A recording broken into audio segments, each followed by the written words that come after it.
What happens when a man who spent his entire life preaching absolute certainty comes face to face with the ultimate unknown? When a shepherd of souls discovers that everything he taught, everything he believed, everything he built his life upon might have been a beautiful lie. This is the story of Pastor Michael Thompson, a man who stood before thousands, speaking with unwavering conviction about heaven, hell, and the nature of divine truth. But in his final moments, something happened that would shake the foundations of everything he represented. His confession, recorded just hours before his passing, has now been viewed by millions, and what he revealed changes everything we thought we knew about faith, doubt, and the courage it takes to admit we might be wrong. Pastor Michael Thompson wasn't just any religious leader. For 37 years, he commanded one of the largest evangelical congregations in the American South. Every Sunday, over 5,000 people filled the pews to hear him speak. His voice carried weight. His words moved mountains. To his community, he wasn't just a pastor. He was a living connection to the divine. But here's what most people didn't know. Behind the confident sermons and the unwavering declarations of absolute truth, Michael Thompson harbored a secret that had been growing inside him for decades, a seed of doubt that he watered with every sermon he preached. He was phenomenal at his job precisely because he understood doubt intimately. He knew exactly which words would silence the questioning voices in people's minds because he had spent years perfecting those same techniques on himself. His certainty wasn't born from faith. It was constructed from fear. 3 months before his death, doctors discovered an aggressive form of pancreatic cancer, stage 4. Terminal. For most people, this kind of news shatters reality. But for Pastor Thompson, it did something else entirely. It liberated him. Suddenly, the carefully constructed walls he had built around his doubts began to crumble. What was the point of maintaining the facade when he was about to meet whatever truth awaited beyond death? 2 weeks before his death, Pastor Thompson made a decision that would send shockwaves through the religious community. He asked his daughter, a documentary filmmaker, to set up a camera in his hospital room. His family assumed it would be a farewell message. They had no idea what was coming. The recording session lasted 47 minutes. By the end of it, his daughter was in tears. His wife sat in stunned silence, and Michael Thompson, for the first time in his adult life, felt the strange peace that comes from speaking your truth, regardless of the consequences. "I need to tell you something." The recording begins, Michael's voice weak, but clear. "Something I should have said 30 years ago. I don't know what happens when we die. I never did, and I'm not sure anyone else does either."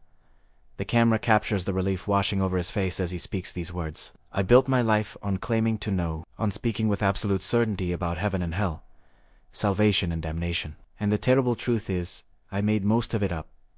Not the scripture itself, but my interpretations, my certainties. I took ancient texts and presented them as if they were instruction manuals written directly by the hand of God." He pauses, looking directly into the camera. "But here's what's really troubling me.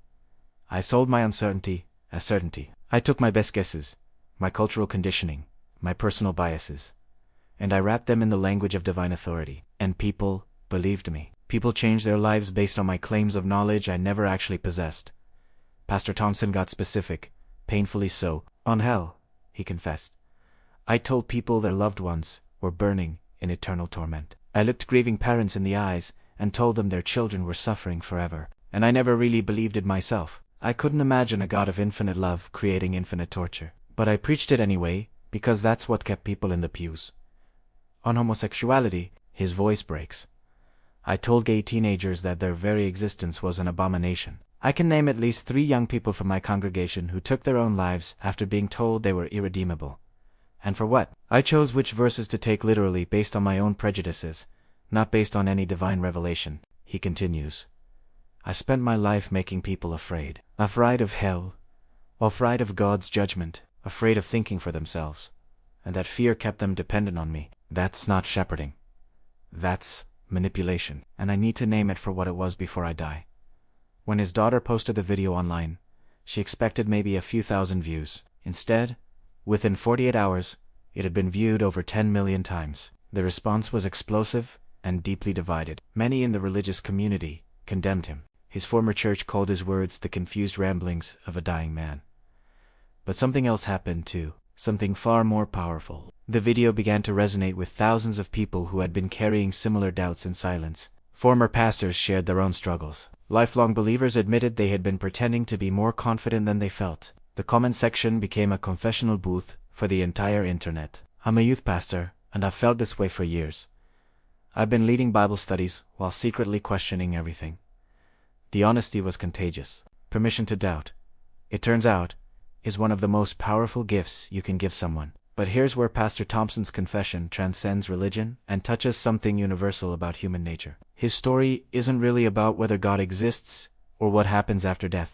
It's about the crushing weight of pretending to be certain when you're not. How many of us are doing exactly what Pastor Thompson did, just in different contexts? We live in a culture that rewards certainty and punishes uncertainty. Admitting you don't know makes you look weak. So we learn to perform confidence, to speak with authority we don't feel, to draw clear lines in situations that are actually deeply ambiguous. In the week between recording the confession and his death, Pastor Thompson opened his hospital room to anyone who wanted to visit. People came from all over the country. One visitor, a former member of his congregation, described the encounter.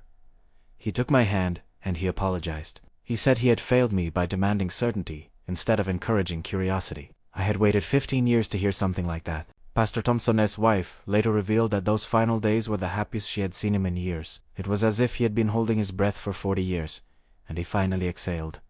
Yes, he was dying, but he was free. Pastor Michael Thompson died on a Tuesday morning, surrounded by family. His last words were, "Well, I guess I'm about to find out."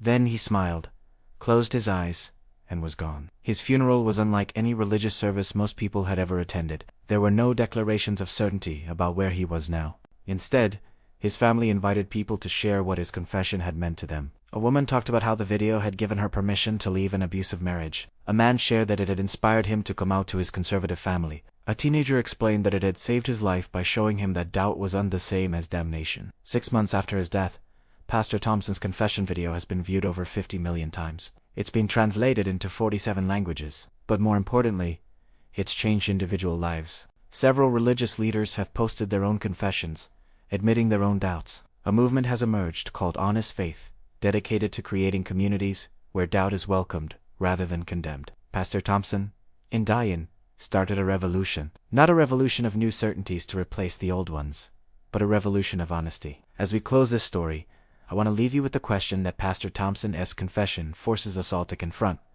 What are you pretending to be certain about? Where in your life are you performing confidence you don't actually feel? Maybe it's your career path. Maybe it's your relationship.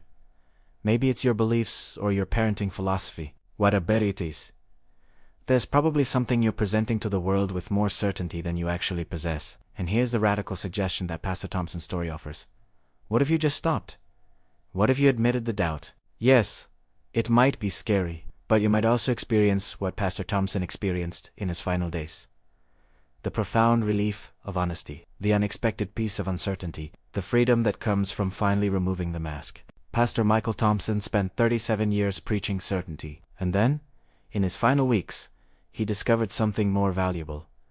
The courage to admit he might have been wrong about everything. His gift to us was the permission to stop pretending, to embrace uncertainty, to find faith not in knowing all the answers, but in being honest about the questions. So, here's my challenge to you.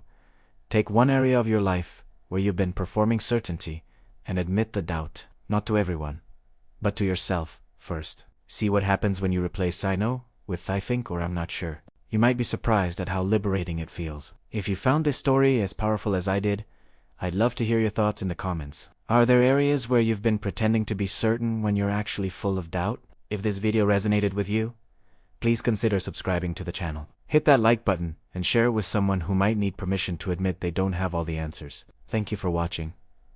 And remember, it's okay not to know. It's okay to doubt. It's okay to change your mind. That's not weakness. That's wisdom.